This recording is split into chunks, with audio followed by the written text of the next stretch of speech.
Call this meeting. First item, approval of the minutes from November 2nd. Anyone have any issues? with them?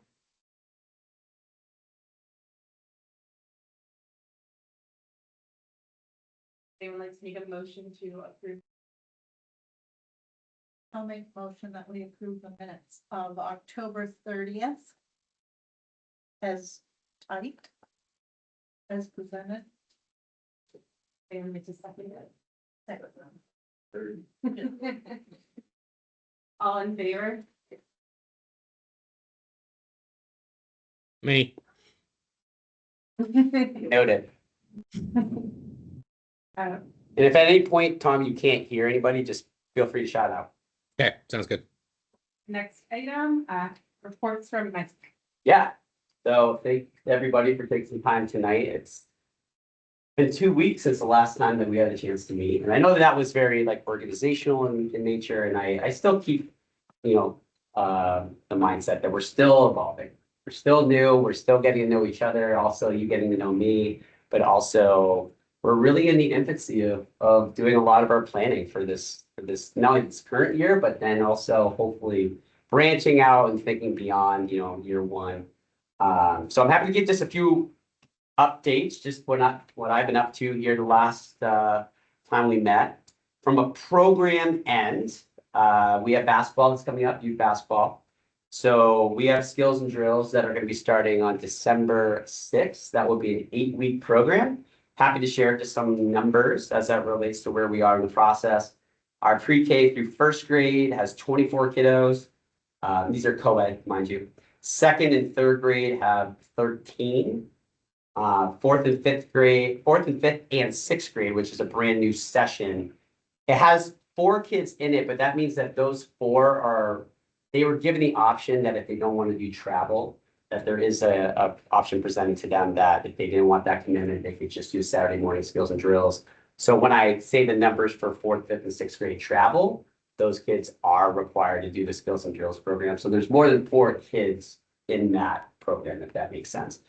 As far as our travel program, that's starting up the most closely to our schedule. They start with practices next week. We have travel teams that have been advertised for grades 3 and 4, as well as 5 and 6.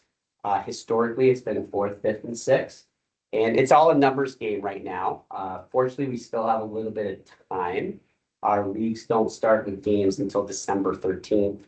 However, with the coaches, they're starting practices. And so with our numbers that we have, our goal right now is just like get the kids in the gym, get some more like preseason work with the coaches, while also buying some time because I have to let the league organizer know by November 26th, the quantity of teams that we have.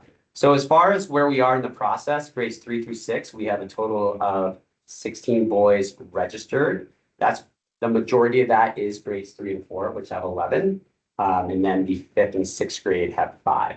So we're going to be working together as coaches, give them the best week and a half of practices before Thanksgiving, gives them opportunity to see who they have, what they have to work with, and then figure out with my involvement with them, what's the best developmental fit for their league play.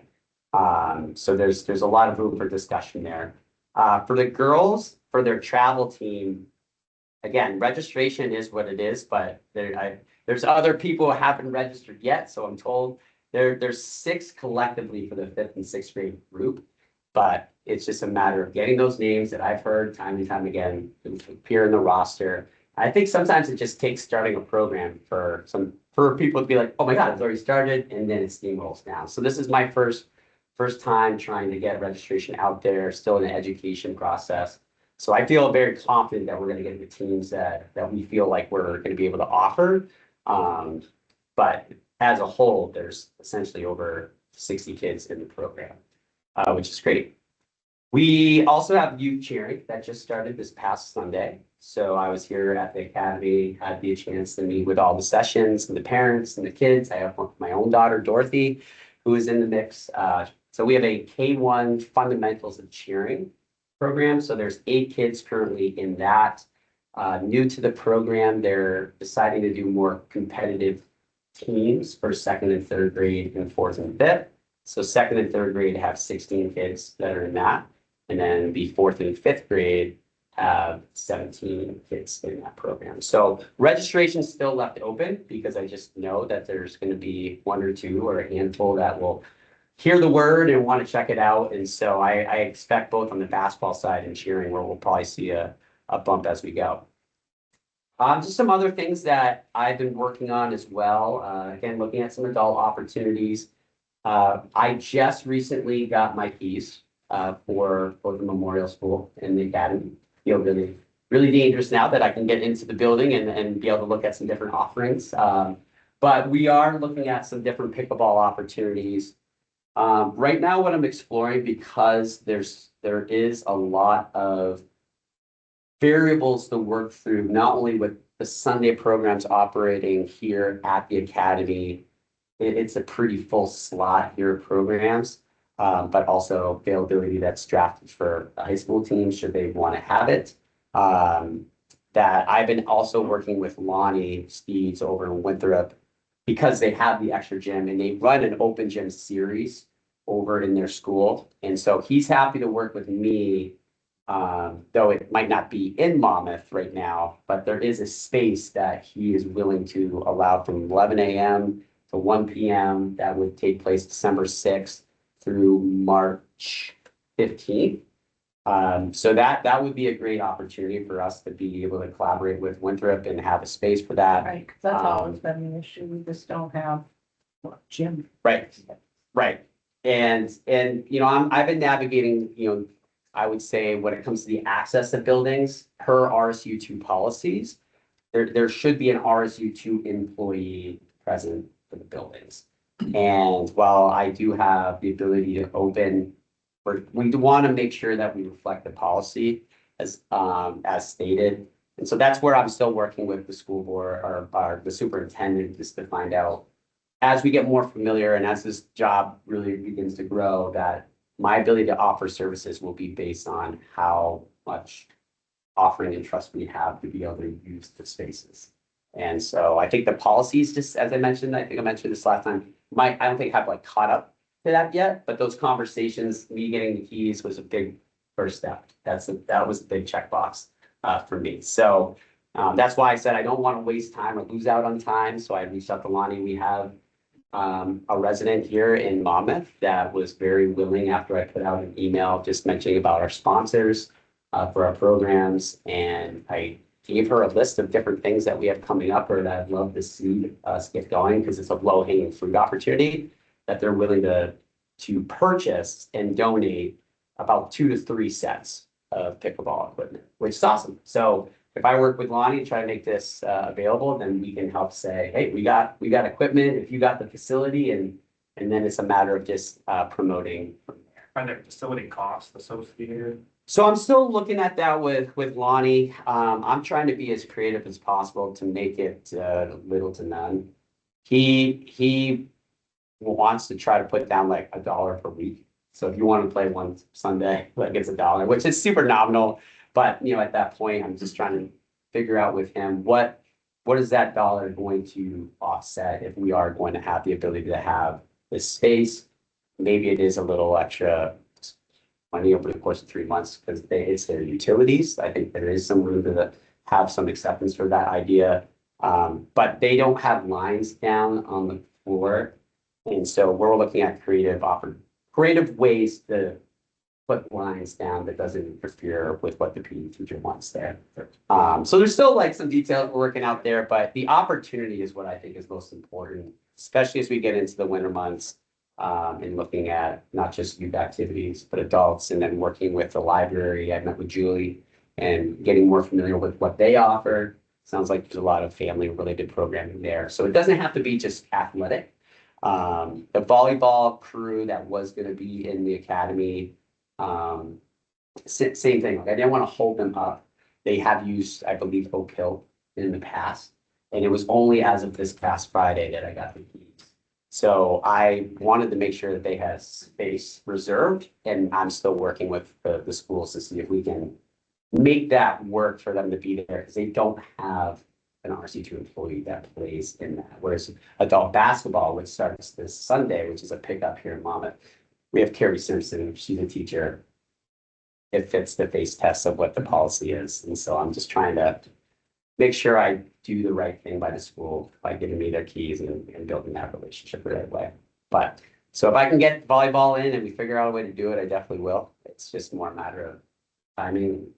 You can get the right folks who are present to do it. And other items, I think this will probably be saved for maybe some new business. Is one of the things I'd really love to talk with this group is I'm really looking at the summertime. The beach, of course, is a huge conversation, which I think is going to be deserving of its own meeting because there's just a lot to unpack, both in the ordinances, utilizing you all as residents of Monmouth, and what you feel the vision for this beach and use should be. And I can compare that with some of the thoughts and feedback that I have just from the rec world. But one of the things, and this is where it'd be valuable to have Wade as part of the conversation, is looking at trying to build out a number of summer camps that are not there. Like I mentioned last time, working with the PE teacher here, I run a PE camp, working with Paul and Dan, we're grooming out the ideas of that junior firefighter, junior cop camp. There's of course your athletics and basketball and soccer, and there's a few other, like golf was one that came up as well. Cobbessy Colony has been super gracious to me over the years, and they're more than happy to make it work here in Monmouth. So as I mentioned in our last meeting, we can get my goal is 3 to 5 new camps that would be really great to look at, but there's some independent contracting that I would love to review with this group to make you aware of it, but then also talk about the importance of organizations that we contract with that need their own liability insurance. For example, if we had an art studio that came in, it's better that they're their own entity as opposed to them being a town employee in that situation because they are their own organization. Blazing Stars, another example, they're interested in doing a camp. They would need their liability insurance.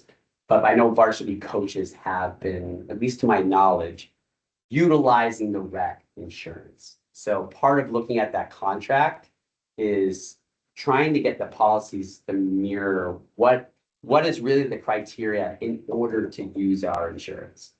And what I'm trying to set up is a model where it's not cost prohibitive for these coaches. In fact, trying to make it so that I take all the administrative work off of them. And there's just a compensation model that we share. Could be 90-10, 80-20, but it's really meant to make their lives easier while also for the community to know everything that is under the sun and rec is funneled under this department. And so it just makes it more cohesive and more consistent that way. So that is an item that I think I would love to explore more as I'm plugging in more dates. And there's a lot of folks who are interested in helping to run some camps this summer, which would be awesome. So that's from the program side. I would say that's where we are. And of course, spring programs aren't that far away, even though we're just starting winter. So I'll have more to report on that probably at the next meeting. But happy to take any questions, feedback that people have. Are there any programs or partnerships like Lost Valley, something like that? Yes. So I've had a few conversations with some folks with more outdoor experiential, and there's a few different buckets within that. But to answer your question, what Lonnie had sent out to me is they more have a partnership with Lost Valley, where I haven't gone through and got all the details on it quite yet, but the program runs at Lost Valley. No staff from Winthrop is one that has a dedicated coach and goes. I think it's more for just It's a Lost Valley. yes, and as a nonprofit rec department that there's I believe that there's a certain discount code that registrants can use.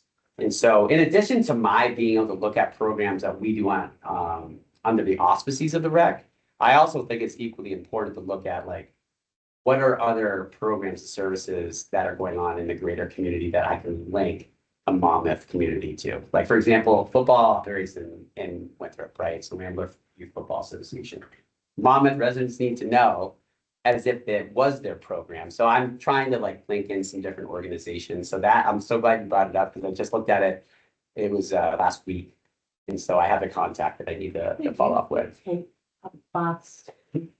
Though. Yeah, When they used to did go like after some.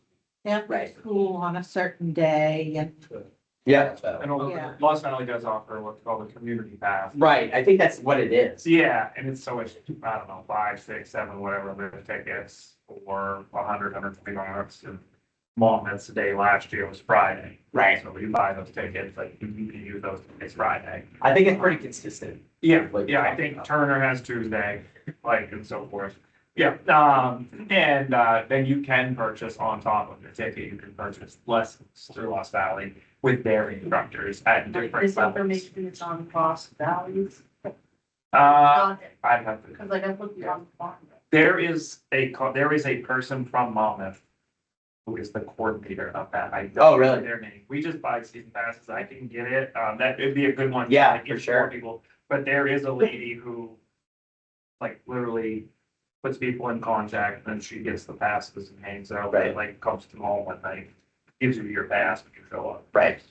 Yeah. Yeah, and another thing that I'm really glad that you brought up the skiing part is because Ed Van Tassel, who's the cross-country coach for Winthrop at the high school, like they did their running program this fall. And so it's open to Monmouth residents. And so he's actually offering a cross-country ski program in Winthrop, and it's open to other towns. And so when I asked him, would you be comfortable, making sure it's open for Monmouth, but then if I help promote it, it's a free program. And so again, like that's where I see it as like kind of the liaison coordinator and informer that even if we might not have the internal capacity just quite yet, where are the places that we can collaborate so it doesn't again feel like we're sitting and waiting until we finally get our chapter, you know, and I think it takes time for that, but so I think that that's a great avenue that I'd love to explore. And that doesn't happen until January. And so I was gonna make my own flyer to help advertise for Ed too, but right now it's just like, let's get basketball and cheer going, and then snow hasn't really, it has flown, but it hasn't stuck yet. So those are some great questions. And the outdoor experiential part, there's conversations that I mentioned last time where there's some interested folks who really want to get involved and do stuff to elevate our trails, do more canoeing and kayaking and fishing programs, potentially even expedition-based programs that really teaches kids about base camping. And so I have a few folks, both on the Winthrop and Monmouth side, who are wanting to collaborate and work together. And again, the summer's a really great opportunity to really flesh that out, especially once we have like the contract system and we're able to say, hey, this is how we work with other people. Because as a department of one staff, essentially, that's where you have to be creative. And my job, I think, is really valuable in the coordination department. There are some things, hopping in and wanting to make sure that I'm involved. But really, when we look across the board, that's how you can really diversify pretty quick. So, Chris, and I think working with like the Trails Committee, Chris Bryant and Kent and that group to make sure that everybody knows where the trails are, to have actually a trails map. Because there's so, I think Ken said that that's being worked on. I mean, Yeah. Yeah. He said that they reached out to someone about getting one drawn. So hopefully we'll have that. I can check with him. and we see. brought that up and I know that a lot of people don't know. Yeah. They can go and park by the Schultzes and then go on all those trails behind their house. right. Yeah, I'll see if he has an update on that. They've cleared those and made those like a lot better. I know that Chris Bryant has been up there in the last couple of weeks. Working Yep. up and back. The trails are really accessible too. I say that sounding like a main, working up and back. Back at my mom's house, up back. Right, and I think, there's two things that I thought about with the trails. One is, yes, the information that's accessible to residents. And I think what would be really nice on a future meeting is for me to show you, and I'll be able to use the computer too, to be able to let you see what my rec is, for those who haven't seen it, but then the functions within it to build out more of that information, because there's there's a way that I can actually use a tab on the forward-facing website, going over these trails. I know that we have a gentleman from the Kennebec Land Trust who's going to be walking those trails, mapping it, and helping to take photos for each one. But what I can do is take all the information, take whatever history or about the trail, what's unique about it, what it's best used for, and put that on the website. But I think one challenge that I would love to, or an opportunity, I should say, for this group, as we get further along, is really looking at what are some like special event opportunities that we can help create for the community that might highlight more features like that. So maybe it is a community trail specific day that we pick a trail and like that's what we're inviting families to come and do. And it can be centered around, like I know with the Apple Fest, maybe that is an extension of an activity as part of that day. Right. So there's a lot of creative ways to go about it, but A lot of people know they can cross country ski on it, but they don't realize they can also go snowshoeing right. because of the way that it's set up and things like that. Like So maybe in the summertime, yeah. you can use them in the summertime. I think snowshoeing on those Brian trails are all. Yeah, and that's where it would be really important when we build out this website is we're working with this in Winthrop too, that we really only have one The thing. landowner was snowshoeing. I think, yeah, I think it's, when groomed out, it's, be very cautious to stay off Right. the snowshoe. So with the trail we have in Winthrop, the Garrett Trail, which is right behind the school, that's where the programs are offered. And I know that Ed has a lot. It's tough because he's trying to groom it for those specific usages of cross country. It is also a public trail, even though the school has first right to it for school specific programs. But in those off times, people are snowshoeing on it and don't always have the awareness or understanding of like what it means to have a trail with single purpose use for a community since it's the only one, and then how snowshoes impacts cross country skiing and vice versa. So I'd love to be able to look at our trails using our KLT representative, but then also myself when I've walked a few of them and be able to say these trails are for these purposes. Probably try and do a joint meetings. Yeah. Committee, I think that. Yeah, that'd be great. Chris and I have already talked not only about trails, but also he's part of Lions. So I met with the Lions Club a couple weeks ago and just to familiarize myself with the crew and them to know me, but then also as there's initiatives, whether that's again, like a community event related one, but then also some projects that I have coming up that, They're doing a walk for diabetes this weekend yeah. Like those would be behind great. Compton Hall, so on Saturday. And it's just an easy walk and just basically, the more people show up, the bigger the donation they make to juvenile diabetes. Right. So, Do they organize like a trail cleanups certain amount of time? They're trying. Is that, from what I understand, okay, I know what, like, we're behind, how, what's being, Kind of like those questions. the pick up limbs and stuff like that, trees down. The school does Right. a day of caring and the. like they said it. It's good today. But yeah, the high school had theirs a couple weeks ago, and then the elementary was a couple of days this week. Right. Okay. To be part, I don't know if we have mountain bike trails on it, but do we have any of that and can we partner with like the mountain bike association, because they like rush it in trails. There can't be any motorized ones, so Yeah. it's like a regular mountain bike on certain trails they're allowed and others they're not. I think once the map is complete, we can ask that the map have designations for, yeah, I think if we need to have a designation on the map saying like, this one's pet friendly, Yeah. this one's stroller bike friendly, I think we just need to make sure that the Of map. course, they have to have cars to. Yeah, it does not happen. So There's a lot of like trail make. Yeah. Right. From what I understand with Chris is that a lot have fallen onto the committee. I think they've struggled. And this has been a kind of a generational thing too. Like the volunteerism is a really hard thing to capture. I feel it in my own way of like coaching and working in rec. Not just because of this role, but like others I've shared in other communities. It's felt everywhere. And so that's where sometimes when you do have the schools, you try to get up on their list because they know that they're looking for projects. But if there's a way to create higher buy-in, Evolved so much. Right. From just really not having any trails to having trails and labeling them as trails Right. and maintaining them and then creating new ones like they're doing, between here and. Yeah. making I think it's a great idea that I would love to have Chris or someone from the community come in and talk about their vision. I heard a little bit of it, but also to hear from the source. And that will probably help create, I think, a sense of like priority and direction as to what's within our feasibilities to really support that. So yeah, I mean, like another huge area of the outdoor experiential, but as I was mentioning, like there's people who want to help run programs. And so I'm excited to just like take these puzzle pieces and just find them where it makes its shape and its form and be able to learn a lot in the process too.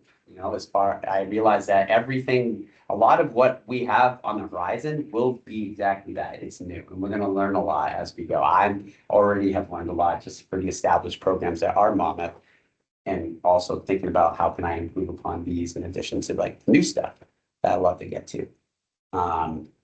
So great comments on that.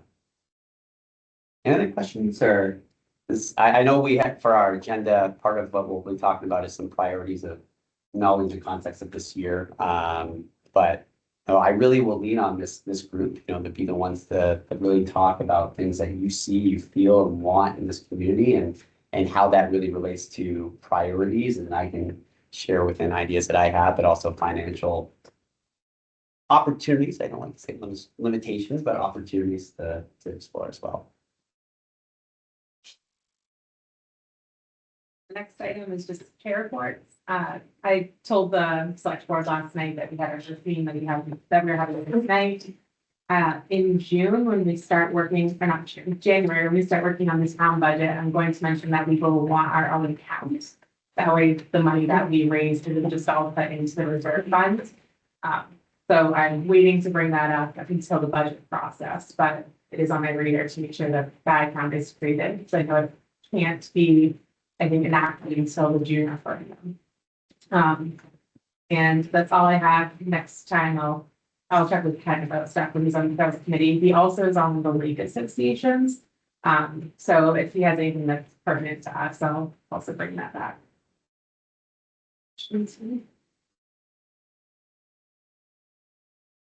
Next thing is review of our current budget. Yeah, so as far as some initial budget conversation, I figure I'd just give some highlights. And I know Justin talked about this a little bit in our last meeting as far as the uniqueness of this year, timing of this position being brought on. What I think is most relevant for this group right now, outside of looking at some itemized things that do relate to utility costs and, just building maintenance. For this group, I really feel like the recreation program line in the budget, which is basically like, it can be supplies, it can be program costs that we want to expense. Coming into this year, we had about $20,000 in that account. What was the overall? Overall The for overall budget? the overall budget, and this is where I have it on my computer. Hold on. I know we have some folks up here. The overall Or the total, and this encompasses everything from wages all the way down through the idea of, again, buildings and supplies and licenses, the whole 9 yards to make this department. The operating budget for 2025 was 122,000. The actuals that we have right now are 54. So we're like well under. And then what's proposed for the 2026 budget, and I apologize, I didn't print this, is listed for 133. So, a wealth of that is, of course, it's going to be your payroll. And the beach is an important part of that based on reflective of how it's run in the past. I think that's an important note to make. There's a large amount of money that has gone into the beach for staffing. And when looking at like this program line, I have, again, about $20,000 that was at the beginning of this year. That was budgeted by the previous recreation director, which was Joe Fletcher. And so he had some specific items that were in there that were more ideas based. Not to say it didn't come to fruition, it just didn't get like kicked up the totem pole, if you, so to speak, from the standpoint of being able to say like, you know, like there was a transition, they were hiring a rec director and wanted to see what their vision was gonna be. So what I've done so far with some of these new programs, they were in need of new soccer balls, which we purchased. So we were able to get new equipment for soccer. Same thing with basketball.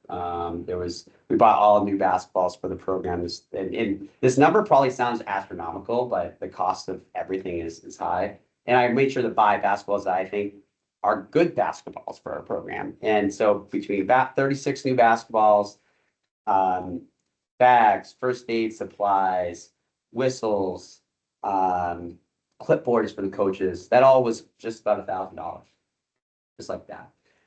But those type of expenses though, with that type of quality of the things that we have, it's meant to be that we don't have to expense that, hopefully for the next 5-6 years. You know what I mean? So that is just something that I've had opportunity in this budget to have some wiggle room. No. But you know, like and this is where it's like really valuable for me in this first year where the rates in which we've charged for our programs are reflective of the true costs of them. Yeah. One thing, and I talked with Mike about this and also with Caleb, he knows that we had a sponsor for soccer. When I put out registration for basketball, it was before a sponsor was like formally solidified. But that cost, that Skowhegan savings for basketball, for example, it could be up to about $1,000-ish of just shirts and jerseys alone. And when we know that we have an expense like that not only allows for that business to be out there and on the shirts, but also to be able to say to those businesses that if we know that we have these opportunities to depend on those funds, next year, when I look at before putting out registration, I will be already able to account for how we can lower costs. Because there's a lot of financial infrastructures that I really want to explore with this group. I get questions about sibling discounts. I get questions about scholarships. I get questions about those who coach and is it possible to waive their child's fee? The answer to that is like, absolutely. We're just not there yet. And so those are some conversations I'd love to like build some policies around, so that we can. Have to do that before the beach program anyway. Right. Because that is when that really happens, that the kids will, the families will bring multiple kids. Right. And there'll be kids that don't have anything to do at all in the summertime, except go to the beach, but they don't have the funds to be in the swim. Right. The scholarship program is something I really, and with the new banking system that we might create as far as our account. Right now, it's hard to like label that. But I want to make sure, and I would do this, and I don't mind being on the record saying that if somebody called me and said, we can't afford it, I'm going to believe you 100%. It's very seldom that somebody's trying to pull one on in that regard. If they're going out of their way to call you to do that. What I would love to be able to say is, instead of just having to swallow the cost necessarily, even though we would not strip any opportunity from anybody, it would be great to say, we have a scholarship just for this purpose. Come on. So, that can take some creative ways. There's public events we can do. One of the things that a lot of rec departments do that is passive in nature is every time you register for a program, you get your receipt, and it does have like I can put in a little message. What they do is they just put in a little QR code. Just say, hey, we fundraise for scholarships for not only kids and adults and families who are in need. If you like to contribute, and they're like, it's amazing what people do. Exactly. But of course, I'd love to tie in community parts to that and be able to like, I used to run cornhole tournaments in Winthrop, and that used to go to our scholarship program. There's fun things we can do in addition to just saying, you mind scanning this code and. Right. Yeah.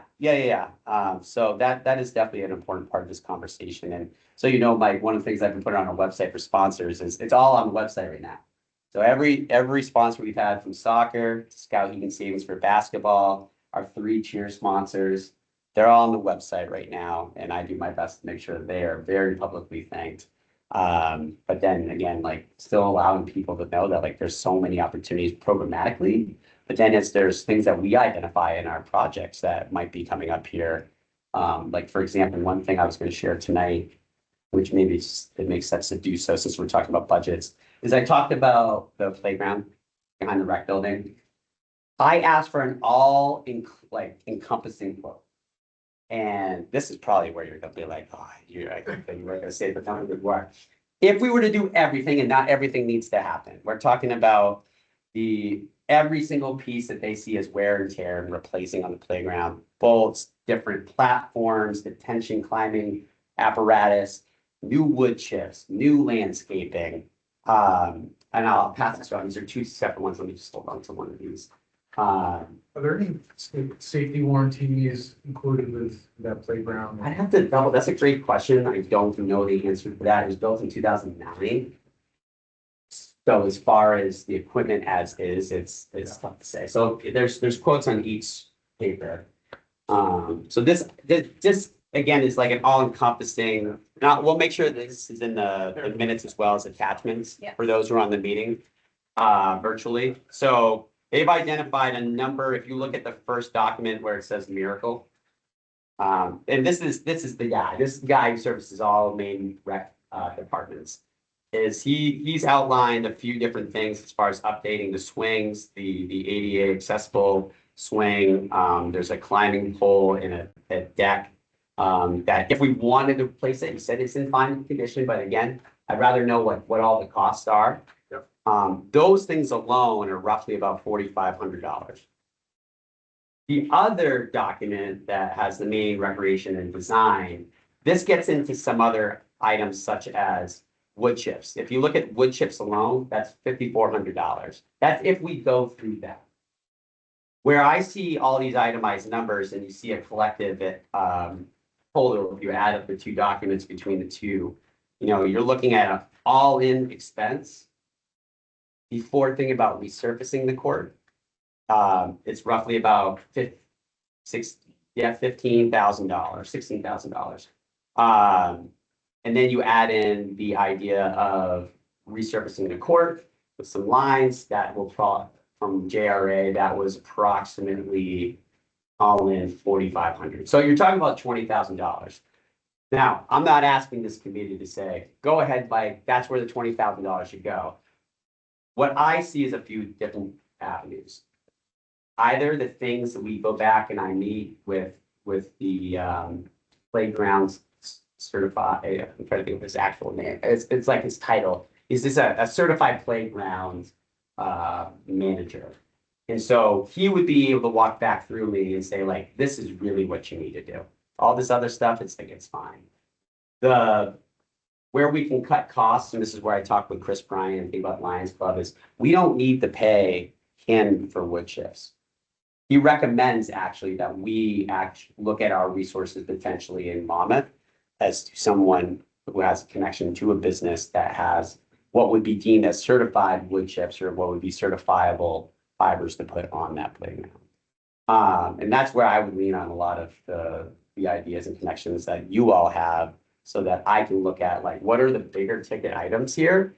And where are some things that have the possibility to be more in kind, either donations, or maybe it's a material cost, but not labor cost. There's a whole lot of different ways of looking at it, but phasing it is probably the best way to go. That does, Sports field. thank you. Do you Yes. still have that business? Yes, we do. They just resurfaced all this. So. Yeah. So that I don't want people to look at this and feel Oh, I discouraged. was just thinking, we've got some good resources in Monmouth that are Monmouth people. I mean, she worked here well, she might not anymore, but she worked up in the I think office. the estimate's actually lower too, because some of these numbers. Yeah, I noticed that in a Yeah. couple, especially on the miracle document. Everything on there is actually on the Oh, Rec they and put it on design. number one. Yeah. Oh, actually, that's So- great. Yeah, that significantly reduced, but I actually thought you were gonna quote something like 40K. The playgrounds are expensive, Well, that's what I was thinking. Yeah. but I should make it very clear that this project goes beyond playground. And what I mean by that is that, of course, I want a place where families, young families can recreate very comfortably. There's a lot of things down the road that I want that space to be a complement to. Sure, passive recreation. Sure, there might be a basketball court or pickleball line where we have infrastructure for people to go and recreate. When we look at that rec building space, it is a very underutilized space outside of what we use it for currently, which is for meetings.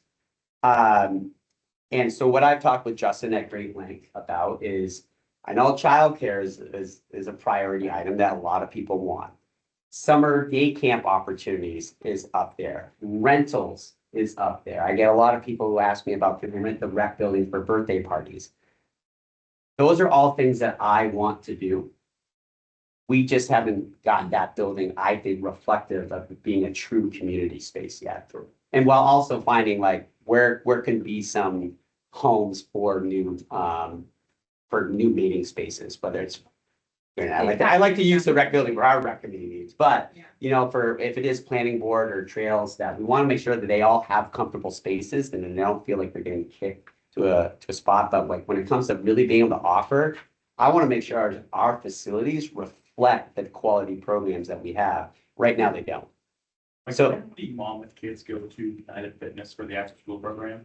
Just want to make sure I can see the I screen. think it's like 3 or 4 buses. They're like, when I child pickup, I used to see two buses and. Two vans, right? Yeah, two vans, and there's usually, I'd say 8 kids in each van, and So say 16 kids, $120 a kid, that easily pays for an after school program. Yeah. On And so the big part of, yeah, is the facilities, because if folks remember. Yeah. If folks remember, yeah. during COVID, the Y in Winthrop tried to create basically a Monmouth satellite. The hardest thing about all this is not always just the facilities. The two things is like, when you become a licensed program and everything that comes with that, but then adequate staffing. And so there's conversations I share with Justin and thinking about like, you know, it's not uncommon for childcare to operate under rec departments. But one thing I'm familiar with Augusta, for example, they had a community services bureau. And so rec and parks were their own divisions. Childcare was its own division and they had their own head staff. So while we shared the same building, right, they had a community building at Bucher and they had everything Right. in-house, legacy project for Monmouth, right? That's where I would want to make sure that we're able to have the type of infrastructure, both in facilities to match what staffing capacities would allow. The challenge that obviously Monmouth had with having 2 gyms and you have a shared elementary and middle school is right now, every day after school until about 6 o'clock, you got middle school athletics. Winthrop, they have the grade school. It's a beautiful thing. They just walk down the hall and they're right there. So it's on the docket. But I do think that it's realistically going to take some time to build that out. And so that's why I'm like, where are the stepping blocks to get that to a place in which we feel like, okay, this meeting space, let's explore what this looks like. What do we want it to be like? Is it a place that actually feels comfortable for youth and or maybe even teens to go to? I don't know. Maybe it has a few couches in there. It's got a TV in there. You got folded ping pong table. The other room where all the fitness equipment is. That could be an art-centric room. And then you have all the outdoor facilities outside at your disposal. And then you just look at the capacity, how many kids did this for fire, for, emergency perspective, but then also ratios and so it's all out there for us. It's just more of a matter of, I think, like sequentially building it so that it has the legs to stand on. Sounds like we gotta get the playground done first. I think that number's pretty easy to fundraise though. One thing I was thinking about is maybe like a winter carnival type day where you do sledding, you pick up hockey, you do a snow sculpture contest. Town of Reedfield does this. My brother's on the rec committee and they raised a couple $1,000 just doing that. I think we can easily do that if not more. Yeah, we should be able to do that, especially because the fairgrounds, so the Cumston owns the fairgrounds, so the buildings are owned by the Fair Association. So. Yes. The restrooms, we would have to like rent from the Fair Association, but we can actually use the open lands. We'd have to coordinate with, I think, Dennis, right? And, but I know Chris Sanborn, the fair, does coordinates a lot with him, and, because I have a lot of fundraising ideas in general, and. Yeah. I think that'd be great, and it's, there's enough parcel there that we can get a huge turnout and then advertise it to other communities too, so. Right. I think And, it's a and great that's where I idea. do think it's relevant at, like, I want us to dream big. I really do, Well, I think right? that Like, that whole across the street, if we dream big, you know, it goes along with the vision of the academy being done and becoming a meeting space. And that really would be the meeting space. yeah, and there's some other functions, There'd be, that you'd have you to can have use. a full Kitchen catering there, kitchen, Cooking classes. catering Yep. kitchen.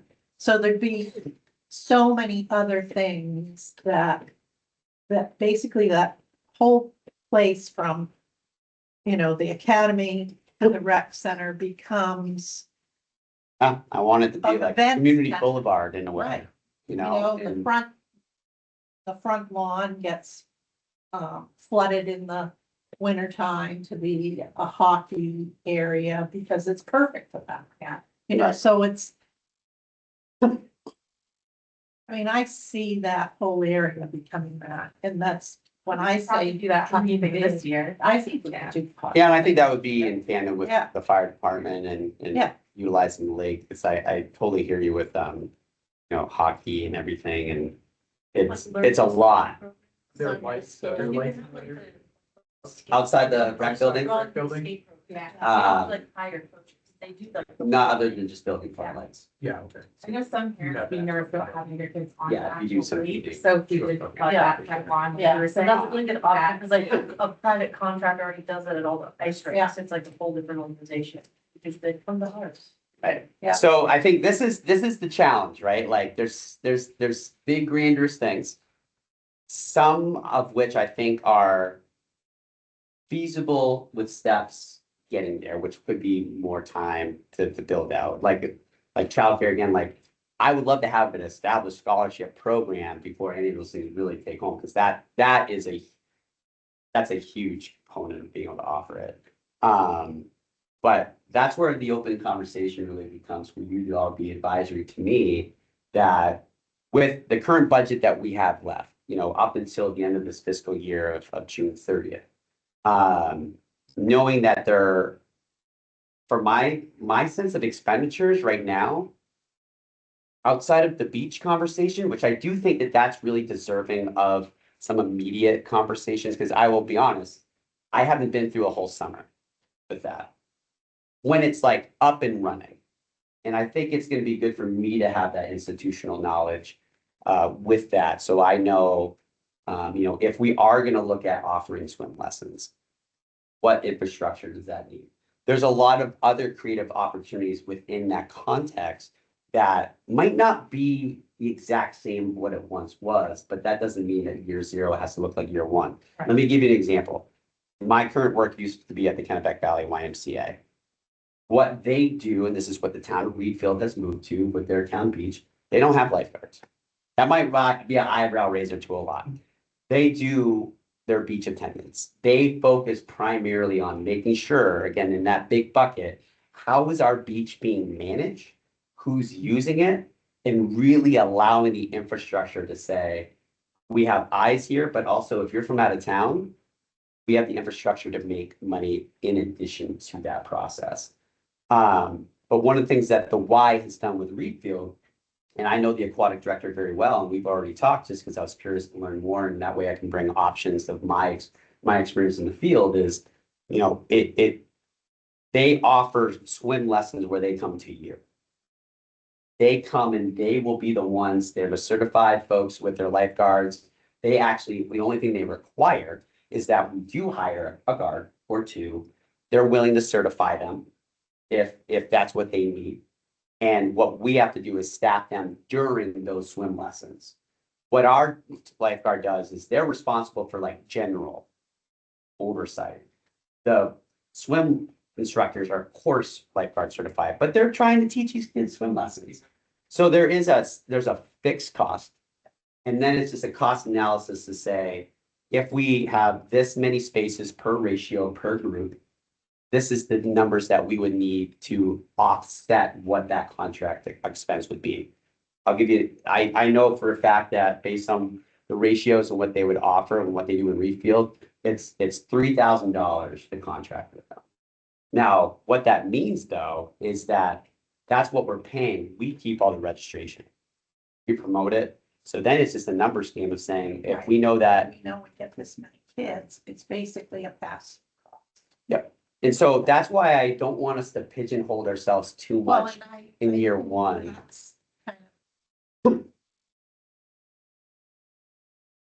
comparison. Sure. Compared to something like the transfer station, which I won't call the dump, but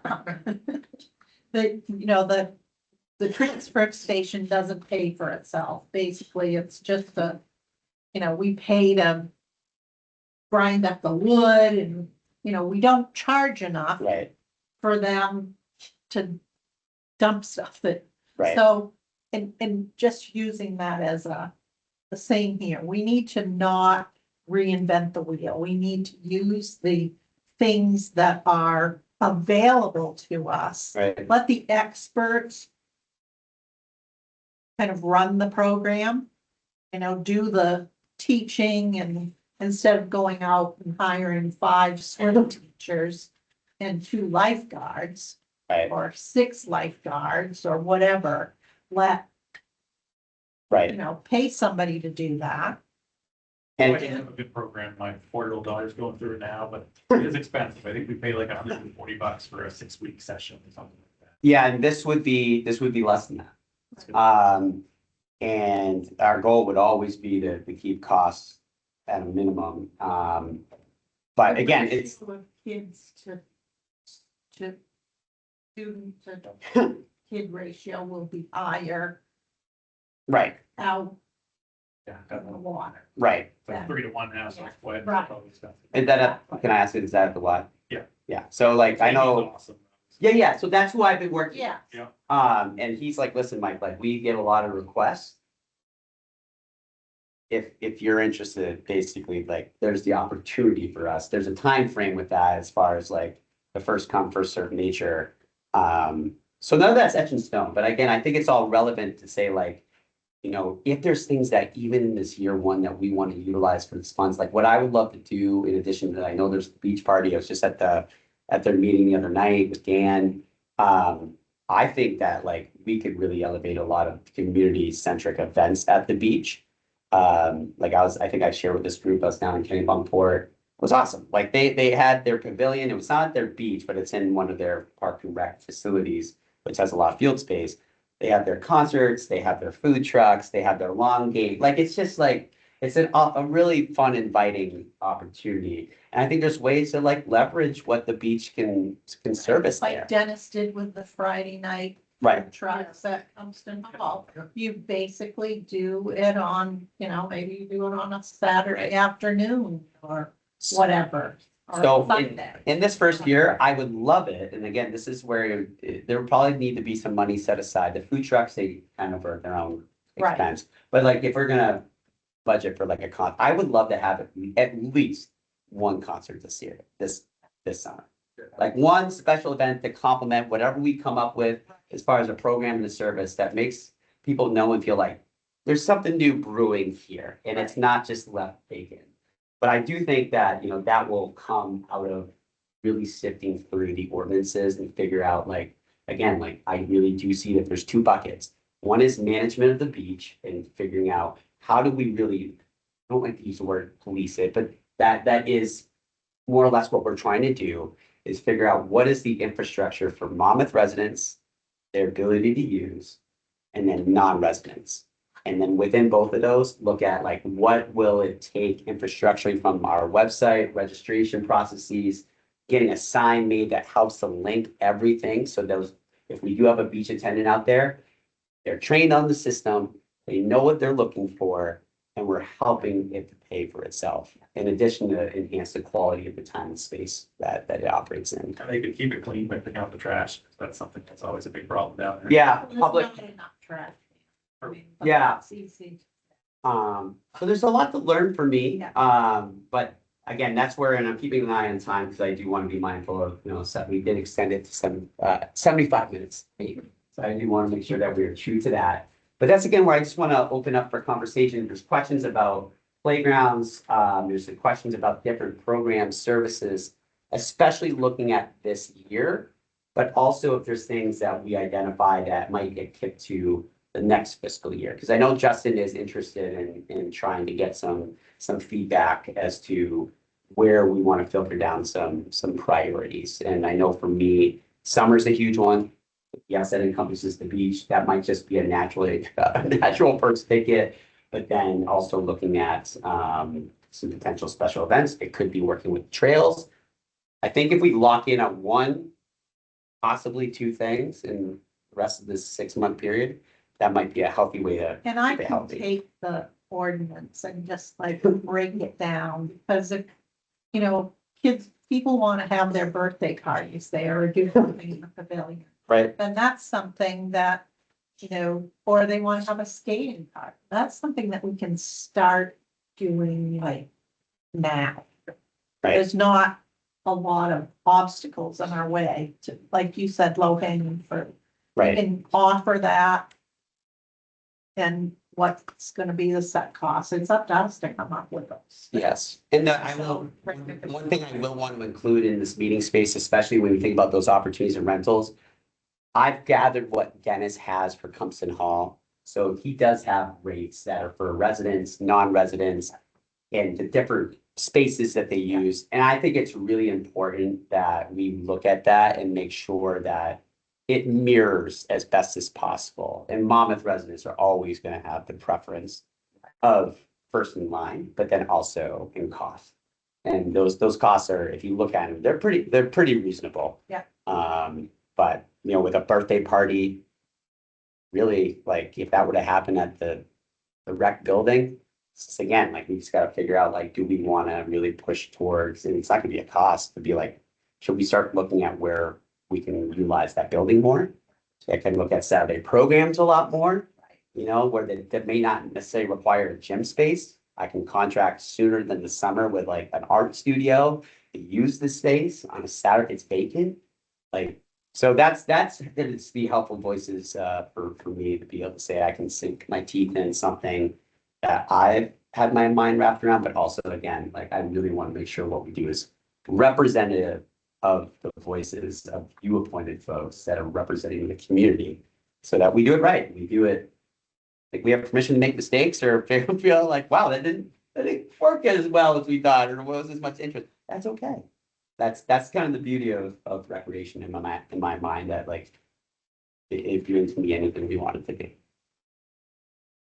The select board made a lot of promises to the town. That was before I was on it. No, for next Yeah. summer, that the beach, Well, I think that needs to be That has next to be. meeting, right, right? We gotta start We that need next to- meeting.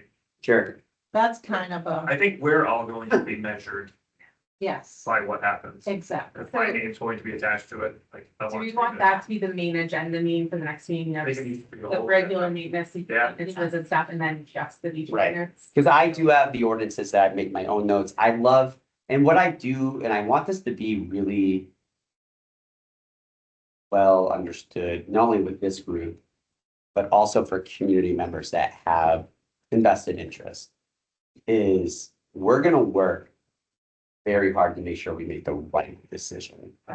And I do ask that, and I say this as the new director, and I say this on behalf of this committee who's being charged, that there's some grace in the process too, and allow us to figure out what this year, what makes sense for this year.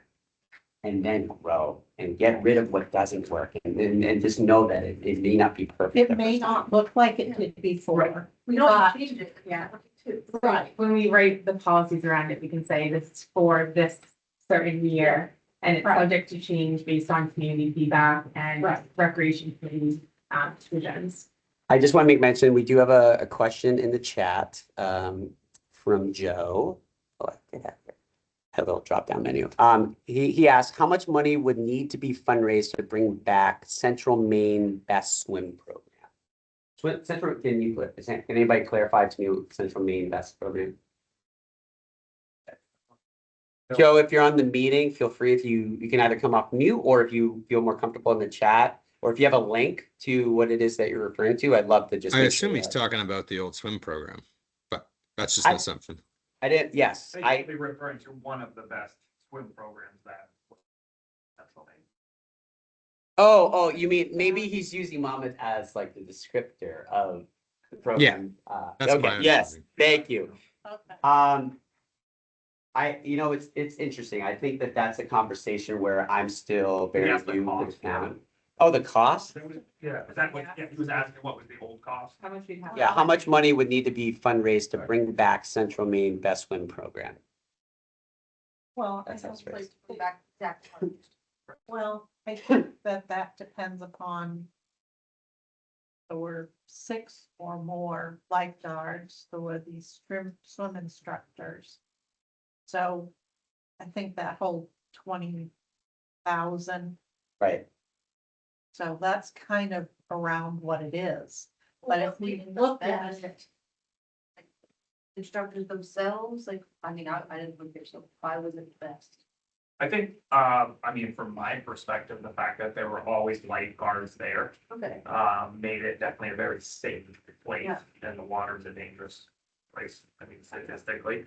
And then the offerings of just the various times in which you, and levels of swim instruction that you could get. It was hard to get anywhere else. yeah. I think it's also a great resource for like teenage kids that want a summer job to actually get a lifeguarding skill and have that be your summer job. Like that's a real jumping board into whatever you want to do in the future. I think that's a great summer job. So that's like a hidden, it's costly, but it's a hidden benefit for mom and Right. kids. Yeah, and to add on to what you were saying, Anthony Amaro was talking with him the other day, and he was talking about how it really shaped his entire career, starting off at the beach in those leadership positions and, the responsibility that was placed on these young individuals as lifeguards and running programs, got him started into the career of education. I mean, it was very impactful for a lot of people. It really helped to Myself bring the included, community I mean, together. I went through the swimming lessons, then I taught the swimming lessons and lifeguarding and put myself through college like that. Yeah. Because I had that, kind of Mary Chesley background right, that was, but it was also part of that is the safe place that it was to go. Yes. So, my mother would say, take your bike and ride up street to the beach.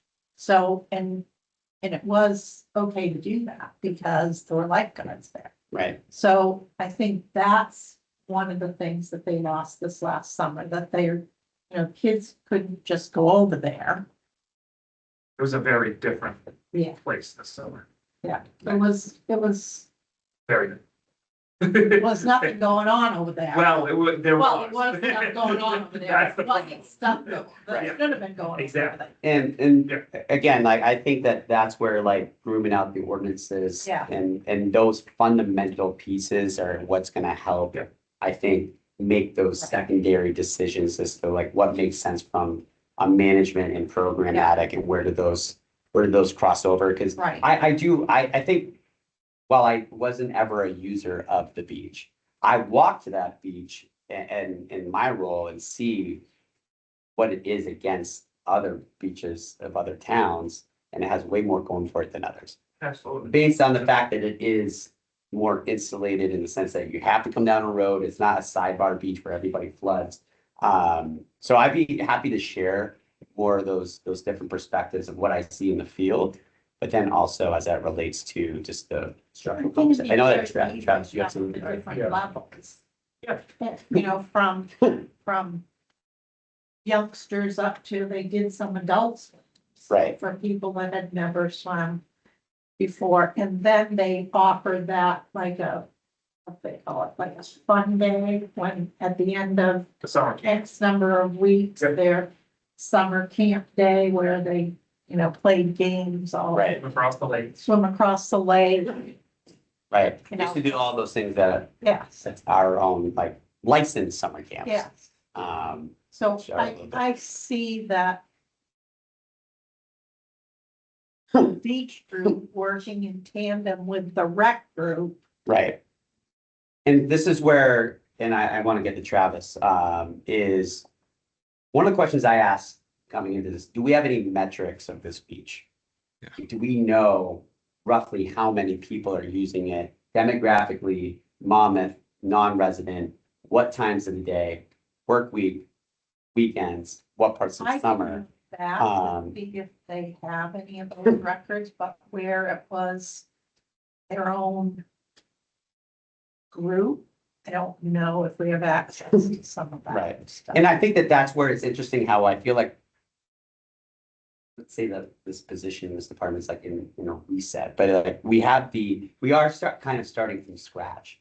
And that's where I come into this new, obviously wanting to hear what you all have to say and what you'd love to see. And then I can also bring in the perspectives to say again, like, what does a year 0 look like in this first iteration of this summer?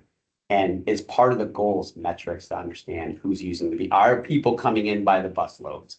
And I think the management piece of it is such a critical one to really get down. Because I hear that there's probably some things that have happened at the beach that are not favorable. And I mean that more from like conduct of behavior.